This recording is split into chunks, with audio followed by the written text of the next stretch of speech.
আমি তো একটা দেশ চিনি, এই দেশে কোনো বেনামাজি নেই। আমি 6 বার গেছি ওই দেশে, কোনো বেনামাজি ওই দেশে নেই। এটা আমার প্রথম দিন প্রমাণ হয়েছে। আমি প্রথমবার যখন যাইতেছিলাম আদিস আবাবার থেকে ইথিওপিয়ার থেকে আমার ফ্লাইট ছিল, আমার পাশে যিনি বসা ছিল প্লেনে পুরো দাঁড়াইতে পারত না, ছাদে লেগে যেত। প্লেন একটু নিচা থাকে না, লাগেজ লুগেজ পড়ার পরে ও মাথা উঁচা করতে পারত না, এরকম লম্বা। আর মাশাআল্লাহ কালো তো এরকম কালো, আফ্রিকার মানুষ তো চাঁদের, আফ্রিকার মানুষ কালো। তো আমি কথা বলতে বলতে ওরে নামাজের সময় চলে আসছে, আমি নামাজের কথা বলছি তো ও হাসি দিয়া বলে, মুসলমান নামাজ পড়ে না, তুমি এই কথা বিশ্বাস করলা কি, ধারণা করলা কি করে মুসলমান আর নামাজ পড়বে না? দেখলাম নামাজ পড়লো প্রথমবার। আমার দাওয়াত ছিল ওর বাড়িতে, তো নামাজের সময় আমি গেলাম, তো বললো চলো আগে নামাজ পড়ে নি, পড়ে খাবো।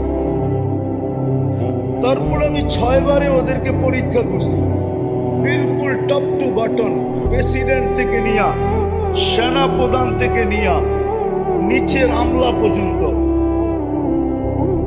একজনও পাই নাই নামাজের আজান কানে ঢুকছে আর বলছে নামাজ আগে কাজ পড়ে। আজান কানে পড়তে দেরি, চিৎকার দিয়া উঠা বলে নামাজ আগে কাজ পড়ে, এবং নিজে ইমামতি করে নামাজ পড়ায়। কি আমি প্রেসিডেন্টকে দেখছি নিজে ইমামতি করে নামাজ পড়ায়।